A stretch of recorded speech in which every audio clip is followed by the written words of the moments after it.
지금 참 어려운 때입니다. 그래서 어려운 때가 되면 우리가 참 낙심하기도 쉽고 어떻게 보면 또 흉년 같은 때예요. 왜냐하면 사람들이 이렇게 다니질 않으니까 음식점에도 잘 못 가고 하여간 이게 사람이 다녀야 돈을 쓰게 되고 돈을 써야 버는 법인데 이러질 못하니 그런 의미에서 흉년이기도 하고 또 전염병이 우리에게 주는 공포 때문에 우리가 마음이 흉년이 든 시기이기도 합니다. 그래서 오늘은 특별히 그 요셉의 인생에 요셉이 만난 그 요셉과 함께 이집트 사람들 또 이집트 사람들뿐만 아니고 그 주위에 있는 여러 나라들이 만난 흉년에 대해서 잠시 생각해보고 또 말씀을 나누려고 합니다. 우선 제가 한 구절 전도서 3장 1절부터 좀 읽겠습니다. 우선 1절 보니까 범사에 기한이 있고 천하만사가 다 때가 있나니, 그래서 여기에 보니까 모든 일에는 때가 있다라는 말씀이 있고 그 다음에 조금 구체적으로 날 때가 있고 죽을 때가 있고 심을 때가 있고 심은 것을 뽑을 때가 있고 죽일 때가 있고 치료할 때가 있고 헐 때가 있고 세울 때가 있고 울 때가 있고 웃을 때가 있고 슬퍼할 때가 있고 춤출 때가 있고 돌을 던져 버릴 때가 있고 거둘 때가 있고 안을 때가 있고 아는 것을 멀리할 때가 있고 찾을 때가 있고 잃을 때가 있고 지킬 때가 있고 버릴 때가 있고 이런 때가 나와 있습니다. 계속 하고 싶지만 어쨌든 이런 때가 있는데 이 말씀을 보면은 좋은 때만 있는 것이 아니다라는 것을 우리가 알게 됩니다. 이 말씀을 통해서만이 아니고 우리가 우리 인생을 살아가면서 역시 좋은 때만 있는 것이 아니다라는 것을 알게 되는데 그러니까 나쁜 때도 있단 말이죠. 일단 이것을 받아들이는 것이 중요한 것 같습니다. 우리의 마음은 좋은 때를 원하지만 우리의 삶의 현실은 좋은 때와 함께 나쁜 때도 있다라고 하는 거. 그런데 좋은 때는 물론 좋죠. 요즘 같은 때는 참 좋지 않습니다. 저는 참 내향적인데요. 내향적이라고 하는 것은 말도 잘 안 하고 이렇게 사람 잘 안 만나고 물론 이제 그런 성향이 되기가 쉽지만 사실은 혼자 있을 때 힘 받는 사람이란 뜻이 것입니다. 그러니까 저는 혼자 있을 때 참 좋습니다. 그러니까 혼자 있으면서 저 혼자 내버려두면 저 혼자 잘 놉니다. 이제 책을 읽기도 하고 또 하여간 혼자 하는 것 묵상하기도 하고 여러 가지 이제 혼자 하는 것 제가 참 잘할 수 있는데 요즘은 좀 갑갑합니다. 사람을 좀 만났으면 같이 좀 밥 좀 먹었으면 얘기 좀 실컷 했으면 함께 모여 예배하고 찬양을 좀 했으면 그 갈증이 제게 있어요. 그러니까 이게 안 좋은 때예요. 아까 말씀드린 것처럼 다녀야 이 돈을 쓰고 돈을 써야 버는 법인데 그러지를 않으니 이게 참 힘들어하는 사람들도 많고 특별히 제 주위에 있는 분들을 보면은 찬양 사역자나 또 강의를 하는 분들은 다녀야 되는 건데 그러지 못하는 분들을 보니 참 마음이 안타깝고 그렇습니다. 그렇지만 잘 한번 우리가 생각해 보면은 이 나쁜 때도 어떤 목적이 있다는 것을 우리가 알게 되면은 이제 그 나쁜 때를 마냥 나쁘게만 지내지는 않게 된다는 것. 이제 그것이 중요한 것 같습니다. 자, 이 어려운 때를 위해서 준비된 것이 있는데요. 다시 말해서 나쁜 때가 겉으로 보기에는 나빠 보이지만 잘 보면은 이 나쁜 때를 미리 예측을 한 듯이 우리를 위해서 준비된 것이 있습니다. 또 우리가 준비를 해온 것도 있을 것입니다. 그래서 이 어려운 때를 위해서 뭐가 준비가 됐나를 보는 것이 중요합니다. 근데 이 준비된 것 중에는 나도 모르게 준비된 것이 있습니다. 또 한 가지는 내가 미리 준비해 놓은 것도 있습니다. 물론 나쁜 때를 예상하고 준비한 것은 아니지만 또 그럴 수도 있고 그러나 나쁜 때를 예상하고 준비한 것이 아닌데도 내 안에 준비된 것이 있을 수 있습니다. 첫째, 나도 모르게 준비된 것. 조금 이제 다른 각도에서 보자면은 나는 예상하지 못했는데 하나님이 미리 준비해 놓으신 것. 제가 첫 번째 해외여행을 한 이제 기억이 나는데요. 혹시 여러분들 아세요? 우리나라가 해외여행 자유화가 된 것이 그렇게 먼 옛날이 아니라고 하는 것. 물론 이제 길다면 깁니다. 왜냐하면 사실은 1989년에 여행 자유화 조치라는 것이 발표되면서 그때부터 모든 사람들이 이제 자유롭게 여행을 다니기 시작했으니까요. 그러니까 지금으로부터 한 30년 전, 그렇죠? 그러니까 멀다면 멀지만 아주 먼 옛날은 아닙니다. 그러면 그 전에 여행을 마음대로 못하던 시절이 있었다? 그랬어요. 그러니까 이 89년 그 조치가 있기 전에는 어떤 사람들만 해외에 나갈 수 있었냐면은 물론 이제 정부가 인정하는 뭐 공부라든지 또 해외 유학이라든지 그런 것이 있었지만 일반 사람들은 조건이 두 가지가 있었는데요. 하나는 50세 이상, 그 다음에 200만 원, 당시 200만 원이면 큰 돈이었습니다. 200만 원을 공탁금으로 걸어놓고, 그러니까 이게 아무나 못 나갔단 말이죠. 근데 1989년에 여행 자유화 조치가 되면서 제가 그 해에 이제 해외에 나가게 됐습니다. 저를 위해서 기도하던 어떤 분이 이 사람 좀 홍콩에 갔으면 좋겠는데, 왜냐하면 그때는 지금은 이제 한국이 한류로 적어도 아시아에서는 문화의 리더가 됐지만 그때는 이제 홍콩이 그런 이제 위치에 있었단 말이죠. 그래서 이분이 이제 모르겠어요. 나이가 저 사람이 좀 홍콩에 갔으면, 그래서 이제 자기가 아는 사람 이렇게 쿡 찔러서 그 돈 많은 사람 쿡 찔러서 좀 홍콩에 좀 보내주라고 오늘 연락이 왔습니다. 그래서 자기가 이제 가게 됐는데 그때 여권 만드는 데만 2달이 걸렸습니다. 지금은 뭐 2, 3일 만에 나오는 건데 어쨌든 이제 갔는데 저는 어떻게 보면은 떠밀려 간 것이니까 내가 이게 왜 가는 거야? 영문도 모르고. 그래서 일단은 나를 위해서 기도해 하시는 분이 그렇게 갔으면 좋겠다고 그러니 내가 가긴 가는데 왜 가는 거지? 그렇게 하니까 이제 갔죠. 갔는데 처음에는 처음 간 이제 홍콩 공항에 내려서 어떡하나 이제는 뭐 아는 사람도 없고 오긴 왔는데 어떡하면 좋지 하고 이제 생각하는 중에 몇 년 전에 홍콩을 갔다 온 어떤 사람이 당신이 홍콩을 가면은 이 사람을 꼭 만나보라고 한 이름이 생각이 났어요. 제임스 체크라고 하는 분이고 그분이 Asian Outreach라고 하는 선교단체 있는 분인데 그분을 만나보라고 해서 그래서 우리 같으면 114 같은 디렉토리에 전화를 걸어서 Asian Outreach 전화번호를 좀 대달라 했더니 이제 대줬죠. 그래서 그쪽으로 전화를 걸었는데 그 사람이 전화를 받았습니다. 그래서 어쨌든 이제 그렇게 이제 여행이 시작이 됐습니다. 근데 이제 쭉 얘기를 하다가 한국에서 왔다 그러니까 그러면 여기 와 있는 한국인 선교사님을 소개해 주겠다고. 그래서 어떤 선교사님을 소개를 받았고 그분에게 전화를 걸었더니 오늘 밤에 우리 기도원에 가는데 철야 기도를 하는데 가시겠습니까? 그런 것이었어요. 첫 해외여행 첫날 밤에 철야 기도를 해? 이거 아무래도 안 어울리는 것 같아서 아예 좀 그건 어렵겠습니다 하고 거절했는데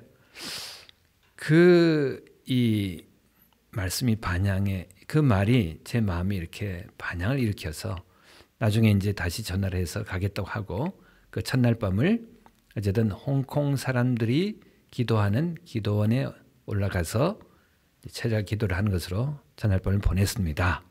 나 그렇게 보냈습니다. 그 다음 날 이제 제가 대만을 가기로 돼 있었는데 대만 가는 비행기 탔죠. 탔는데 이 비행기가 방콕에서 출발해서 홍콩을 거치고 대만을 거쳐 한국으로 가는 비행기였는데 일단 이제 제가 자리에 탔는데 이미 옆에 누군가 앉아 있었습니다. 방콕에서 오는 사람이었겠죠. 그래서 이렇게 앉아 있는데 먼저 말을 걸어오고 얘기를 하다 보니까 어디 가냐? 그래서 나는 지금 대만에 가는데 나도 대만 간다. 난 대만 사람이다. 지금 방콕에 출장 갔다가 대만으로 가는 길이다. 그래서 너 대만에 누구 아는 사람 있냐? 그래서 그때 마침 제가 대만에 어디에 사는지는 모르고 제가 아는 한 분의 전화번호를 하나 갖고 있었습니다. 그래서 그걸 보여줬더니 지역번호가 내가 사는 타이중인데 그러니까 그 사람이 그 타이베이에 내려서 이제 타이중으로 가야 되는 건데 그 제 지역 번호를 보더니 자기가 사는 곳이라고 자기가 안내를 해주겠다고. 근데 내린 시간이 11시였어요. 그러니까 제가 이제 대책 없이 갔던 거죠, 사실은. 그러니까 어떤 마음으로 갔냐면은 이게 분명히 나를 위해서 기도해 주던 사람이 이렇게 기도해 주던 사람으로부터 시작된 것이니까 뭔가 하나님이 준비해 놓으신 것이 있겠다라는 어떤 막연한 기대, 뭐 믿음이라면 믿음이랄까. 이제 그래서 가지고 출발을 했는데 어쨌든 첫날은 기도원에서 보냈죠. 이튿날 숙소를 예약하지 않고 갔는데 떨어져 놓고 보니까 밤 11시였습니다. 타이베이 공항에 밤 11시에. 그러면 이 사람 없었으면은 그냥 거기서 숙소를 찾았어야 될 텐데 이 사람 때문에 어쨌든 이 사람이 공항에 내려서 제 번호를 가지고 전화를 걸어서 이제 타이중에 1시쯤에 도착할 텐데 그때 어디로 마중 나와라. 그렇게 해서 이제 거기 가서 타이중에서도 하룻밤을 보내게 됐고 거기에 다음 날에 또 다른 일행이 도착했는데 제가 아는 분들이 도착한 거예요. 어떤 단체에서 이렇게 다니면서 활동을 하는 팀이었는데 어쨌든 그 리더를 제가 알고 있었는데 그 리더를 그 집에서 만났고 그 다음 날에는 그 리더를 따라서 타이베이로 와서 그 사람들과 함께 하룻밤을 보내게 됐습니다. 돌아보면 참 지금도 그 기억이 생생히 떠오릅니다.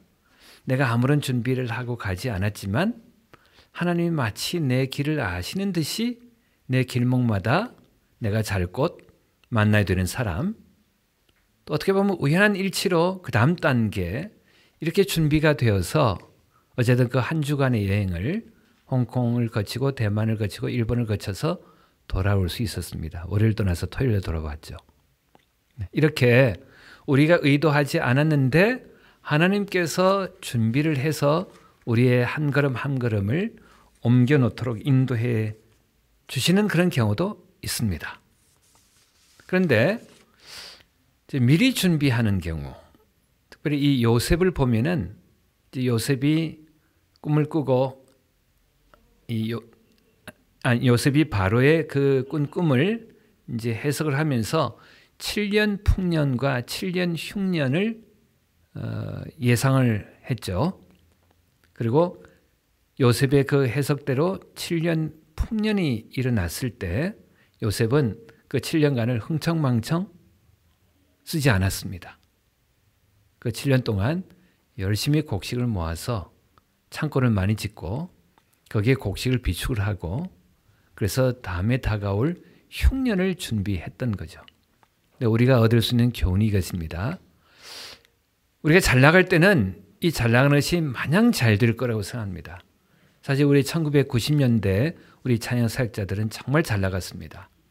그때는 정말 예술의 전당 같은 큰 곳에서 KBS 홀, 제가 지금도 기억하면은 2대 강당, KBS 홀, 예술의 전당 뿐만 아니고 또 저기 그 올림픽 주경기장 이런 데서 찬양 집회를 하고 콘서트를 하고 그랬었거든요. 그리고 그런 시절이 마냥 갈 줄 알았죠. 그런데 이제 그게 아니었습니다. 90년대가 지나고 그 다음에 2000년대도 괜찮았는데 2007년 어게인 1607 운동이 끝나면서 아마 이제 추수기는 끝나고 이제 우리로서는 뭔가 이렇게 휴직이 또는 파종기가 시작되지 않았나 이렇게 생각을 합니다. 그러니까 우리 인생도 마찬가지입니다. 우리가 잘 될 때는 마냥 잘 될 거라고 생각합니다. 근데 절대로 그렇지 않습니다. 마냥 잘 되지가 않습니다. 왜냐하면 가을이 오고 거두면 다시 겨울이 오고 그 다음에 봄이 와서 씨를 뿌리고 여름에는 또 힘들어서 일을 하고 그래야 또 풍년이 오는 법이기 때문입니다. 이렇습니다. 이렇게 생각하시면 됩니다. 우리 인생에서 큰 고생은 한두 번 하게 돼 있다. 근데 어떤 사람은 젊어서 큰 고생을 합니다. 근데 어떤 사람은 젊어서는 잘 지내다가 나이 들어서 큰 고생을 합니다. 어쨌든 우리 인생의 한두 번은 아주 큰 고생을 아마 하게 될 것입니다. 그러니까 우리가 이 고생스러운 날을 미리 준비하는 것이 중요합니다. 잘 풀릴 때, 일이 잘 돌아갈 때, 뭔가 잘 터질 때, 그래서 들어오는 것이 많을 때, 내가 인기가 올라가고 사람들이 나를 알아주고 내가 하는 일마다 잘 되고 그럴 때 이런 날이 마냥 갈 거라고 생각하지만 마냥 그렇게 가는 것이 아니라 또 언젠가는 그 반대가 되는 삶의 현장이 펼쳐질 수 있다고 하는 것, 그것을 기억하고 잘 될 때 이렇게 마음이 교만해지지 않고 마음이 헤퍼지지 않고 잘 될 때 많이 들어오니까 이거 가지고 막 쓰지 않고 잘 되지 않을 때를 준비해서 비축을 해두는 것이 정말 중요합니다. 요셉의 통치력이 빛났던 기간, 풍년했던 7년, 풍년에 만족하지 않고 풍년에 안주하지 않고 그때 거둔 것으로 흥청망청 쓰지 않고 다가올 그 흉년을 대비해서 다가올 어려운 날을 대비해서 비축을 해두고 아끼고 그렇게 해두는 것. 그래서 요셉의 그 통치력이 빛났던 첫 7년간이었습니다. 그런데 그 다음에 흉년이 찾아왔죠. 근데 사실은 첫 7년 동안 요셉이 지혜롭게 모든 잘해서 그것을 이제 잘 이렇게 갈무리하고 저장하고 훗날을 위해서 이렇게 쌓아둔 것도 중요했지만 사실은 첫 7년보다 다음 7년이 요셉의 통치력을 더 빛나게 만들어준 해였습니다. 왜냐하면 그 다음 7년 동안 죽어가는 사람을 살렸기 때문입니다.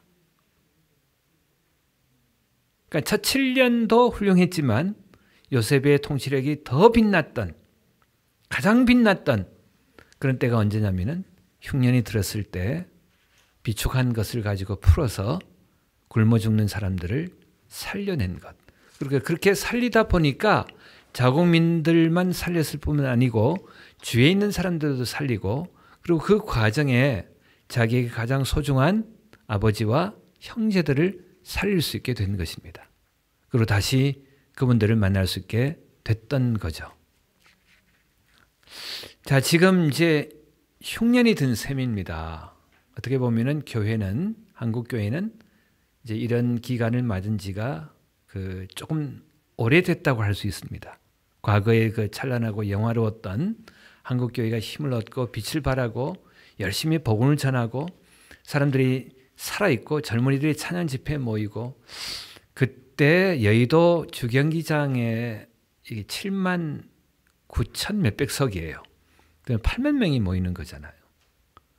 근데 거기가 꽉 찼던, 그리고 한 번이 아니고 여러 번 그곳을 채우면서 하나님을 찬양하고 많은 사람들을 초청해서 복음을 전하고 그랬던 기억이 저는 아직도 생생합니다. 그런데 지금 우리가 이제 보는 상황은 그것과는 전혀 다른 그런 상황이 아니겠습니까? 그런 의미에서 흉년이 든 거죠. 그래서 다 힘듭니다. 다 힘들고 젊은 사람들도 힘들고 그 시절을 기억하는 사람들도 힘들고 그래서 한국 교회가 힘든 그런 시절이 되었습니다. 그런 중에 또 이 전염병을 맞이해서 더 힘든 시절이 됐죠. 앞으로는 또 어떤 일이 벌어질지 모르겠습니다. 앞으로 좋아질지 아니면은 이 힘든 기간이 더 지속이 될지 더 나빠질지 그건 저는 모르겠습니다. 미래를 알 수 없으니까요. 이왕이면 여기 나와서 격려의 말씀을 드리고 싶은데 그렇지만 모르겠습니다.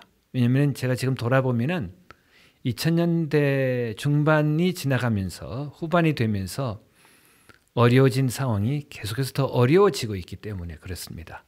물론 이 어려움이 언젠가는 끝이 날 것입니다. 그리고 어둠이 깊었다고 하는 것은 새벽이 가까웠다는 뜻이기도 하니까요.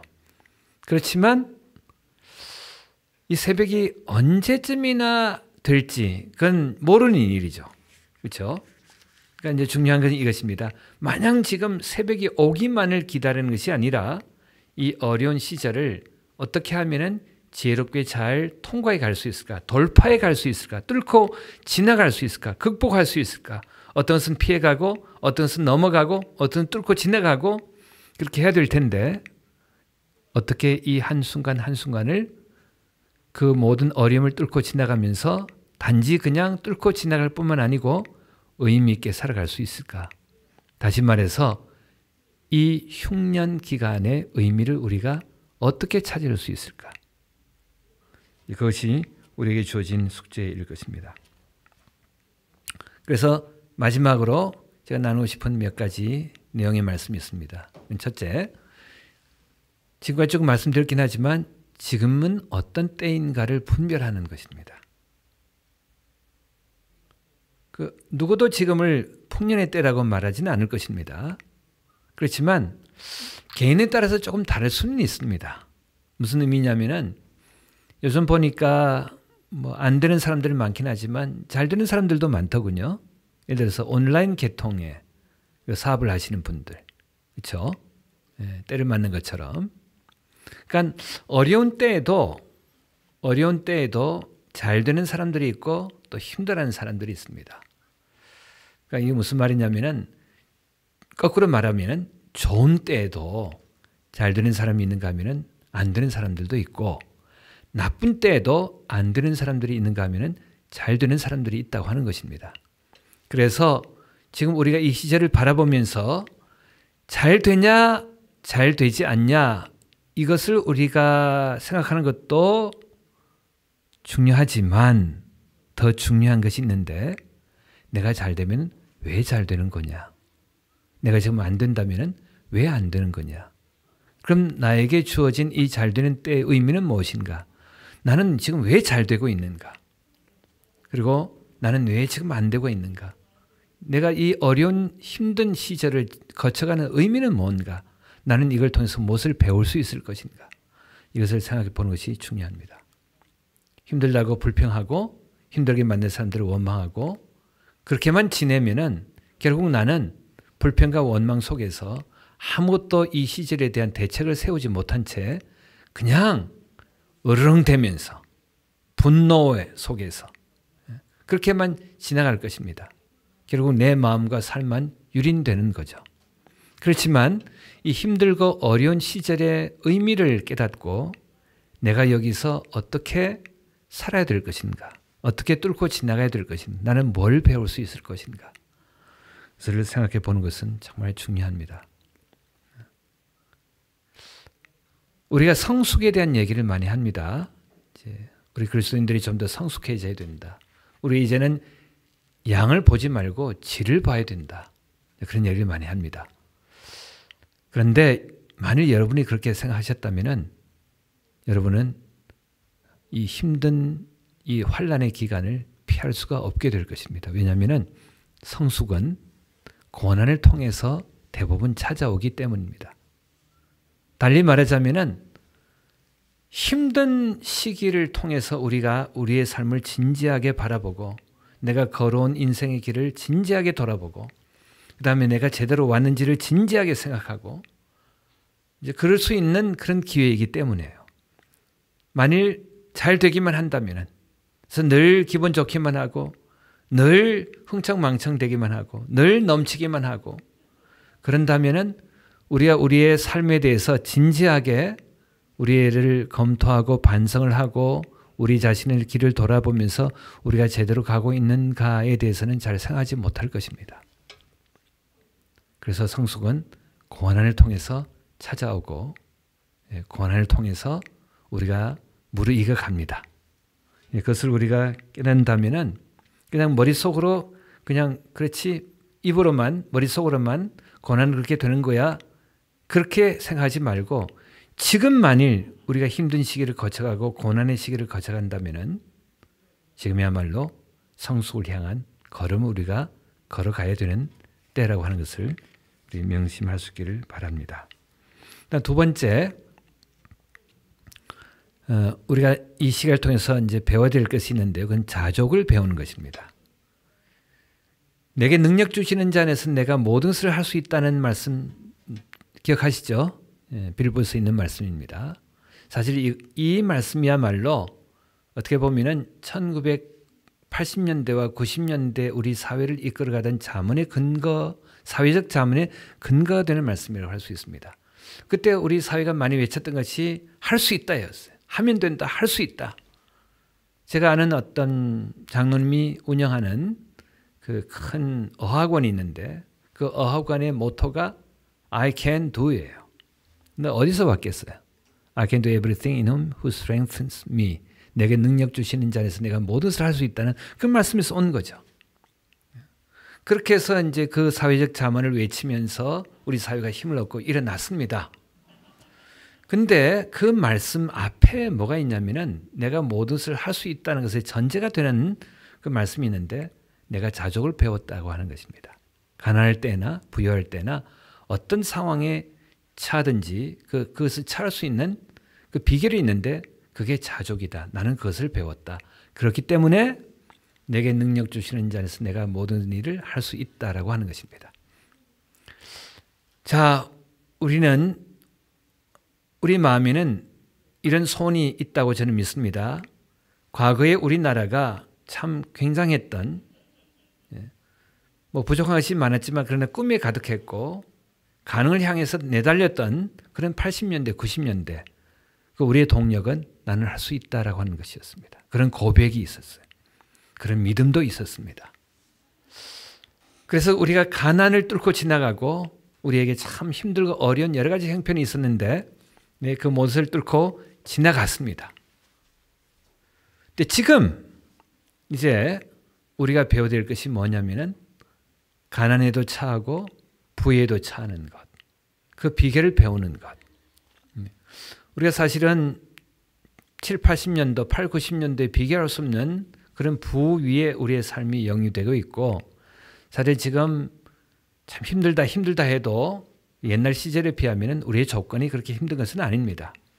근데 우리를 더 힘들게 만드는 이유가 뭐냐면 우리가 자족을 배우지 못했기 때문에 가난에 처하는 법, 부유에 처하는 법을 배우지 못했기 때문에 그래서 이 시기 다시 우리가 주님 안에서 가난 속에서도 부유함 속에서도 그 가난 때문에 주저하지 않고 부유함 때문에 우리가 거기에 안주하지 않고 우리가 무엇을 위해서 나아가나 무엇 때문에 살아가나 내 삶의 가치의 의미가 무엇인가 궁극적으로는 하나님의 부름이 무엇인가 나를 향한 하나님의 부름 또 우리 한국 교회를 향한 하나님의 부름이 무엇인지를 깨닫고 그 부름을 향해서 나아가도록 우리의 마음과 삶을 일으킬 때 정말로 우리가 지금의 이 흉년을 뚫고 지나갈 수 있는 지혜를 배우게 될 것이라고 믿습니다. 마지막으로 아까 말씀드렸긴 하지만 사실 우리에게는 이미 준비된 것이 있습니다. 이미 우리가 풍요를 겪을 때 우리 안에 쌓여진 것이 분명히 있습니다. 그것을 제대로 우리가 발견하면은 이 힘들고 어려운 흉년을 지나갈 수 있는 그런 길을 우리가 찾을 수 있을 것입니다. 그건 이제 여러분 각자의 몫입니다. 여러분 각자의 몫입니다. 분명히 우리 사회가 풍요하고 또 우리 교회가 힘을 얻고 그러면서 살아갈 때 우리 안에 우리도 모르게 쌓여진 것이 있고 또 우리가 이렇게 배워온 것이 있습니다. 하나님이 우리도 모르게 우리 안에 쌓아주신 것들 또 우리가 그 환경 속에서 우리가 말씀을 들으면서 또 지체들과 교제하면서 우리가 들은 것, 얻은 것, 배운 것이 분명히 있다고 하는 것입니다. 무엇보다 주께서 우리와 함께 하신다고 하는 믿음, 지체 간의 하나됨을 이루어주는 사랑, 그 다음에 이 장래에 대한 소망, 이런 영적인 자산, 보이지 않는 자산이 우리 안에 있고 또 우리가 함께 살아가면서 우리가 배워온 여러 가지 구체적인 그런 기술이나 그런 것도 있습니다. 그러니 이 힘들고 어려운 이 시절에 이제 그것을 한번 발견해 보는 것이 어떻겠습니까? 주저앉아서 불평만 하지 말고 원망만 하지 말고 또 한탄만 하지 말고 하나님이 이미 우리 안에 쌓아준 것이 있다고 하는 믿음을 가지고 이제는 다시 한번 주님 앞에 나아가 주님이 비춰주시는 빛 안에서 우리 안에 쌓여진 것, 주께서 우리에게 주신 것이 무엇인지를 발견하는, 그래서 다시 한번 새롭게 일어나서 다시 한번 우리가 내게 능력 주시는 자 안에서 내가 모든 것을 할 수 있다고 하는 것을 고백하는 그런 자리에 나갔으면 좋겠습니다. 잠깐 기도하겠습니다. 하나님 오늘도 함께 하셔서 감사합니다. 다시 한번 우리가 내게 능력 주시는 자 안에서 내가 모든 일을 할 수 있다고 하는 그런 고백을 할 수 있는 그런 자리에 나가도록 도와주시옵소서. 예수님 이름으로 기도했습니다. 아멘.